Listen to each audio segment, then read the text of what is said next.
Well, any average American, you cannot have that standard of living for the average American across the world. There need to be poor, destitute people in order for some people to live like an American lives.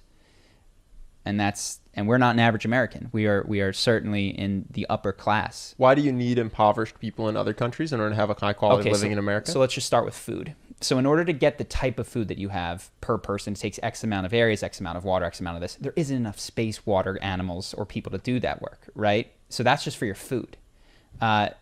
Take the amount. Why do you think that there's not enough space? So what seems to be agreed upon, and I could be wrong.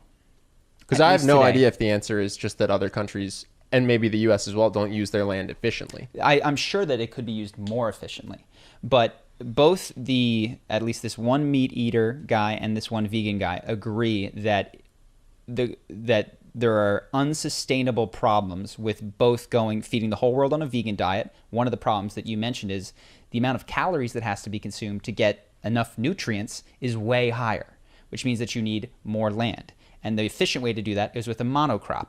But if you have a monocrop, you're going to destroy the soil within 20 years, And so everybody's on soy, and then everybody has these problems, and half of California turns into an avocado, and all of those things happen. Meat eating, in order to get the amount of meat, you need tons of pastures, unless you have a slaughterhouse where you keep them in tiny little pens and pump them full of growth hormone, and then you got enough space. But in order to ethically eat the type of food, the type of cows, to get the clothing that you have, there's not enough productivity in the world to allow that multiplied by 7 billion. And so, really? Even if there was just one person calling the shots, like it was a big game of Sims? If one person got to determine if that was their only goal? And so what we would just pretend that productivity is what it is at, and luckily it's going up. Yeah. You are above the average line for the most people in the world. You would have to reduce to the average for everybody to be able to live at that standard. I mean, that's what it means to be above the average. Only if you thought all the resources were being allocated efficiently. People are trying. 7 billion people out there trying. No, they're not. They're profit maximizing. Well, I mean, the argument is that that's the best way to, and I agree that it's not, that it approximates the best way to allocate resources. Yeah, but I don't know that that's true, actually. We'll never know. But I question whether it's the fact that the Earth can't produce it, or the fact that myopic human goals, mostly for profit, mean that you do focus all on almonds instead of you're rotating your land because you have an agreement, a dictatorly God-driven agreement with this land, that they'll rotate their soil too. So instead of you're doing almonds because that makes the most money, and this person's doing almonds because it makes the most money, it's like you have to do this, you have to do this, you have to do this. I'm not sure the Earth couldn't actually do it. How much? Well, here's an example. How much farming are you doing?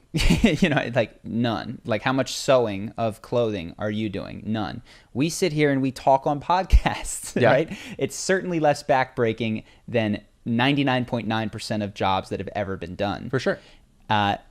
If we were to average out and say, okay, I'm going to do some farming. But you're saying but that's if all the resources stayed the same. What I'm saying is maybe there's a more efficient way. There definitely is. And that would mean that you wouldn't have, the current average might not be the optimal average. It definitely isn't. It definitely isn't, because of course we're going to have higher levels of productivity in the future with the same planet. But given the current state of technology, let's just say the only problems that were removed were the political ones, the profit-driven ones, but we were still limited by technological Sure, but restraints. Here's an example. If you were doing efficient resource management, you wouldn't need to put money into nukes I'm not saying this is plausible given the world that we have. Yeah. But I'm questioning whether the Earth can't sustain 8 billion people. I think it might be human created problems, because you take all the money that goes to the military, put it towards this. You take all the land that goes towards whatever wasted, non-efficient global food creation, and you just change it, you know? You take the casinos and you change them into something else. You know what I mean? Totally. I don't know if it's an Earth problem. It might just be a human decision-making problem. Yes. No, the Earth, I think many economists believe, has a carrying capacity, which we have not yet reached. So yes, that I think widely agreed upon to be the case, that resources could be allocated much more efficiently. I'm still, let's put it this way. Jeff Bezos can't be Jeff Bezos in that world. even if we allocated it efficiently, because you can't have $100 billion in this efficiently allocated world, because everyone can't have $100 billion. So the people at the very, very top slice are going to have to take a hit in order to bring everybody else up. Sure, but we might not have to. Okay, maybe we won't have to. We can't know, and otherwise we're just arguing fake numbers. We've gone deep into this topic, though. We could be arguing fake numbers. We might want to put this at the back of the podcast. Nah, we got it. Did you want to bring up whatever it has? Well, mine was just because you actually...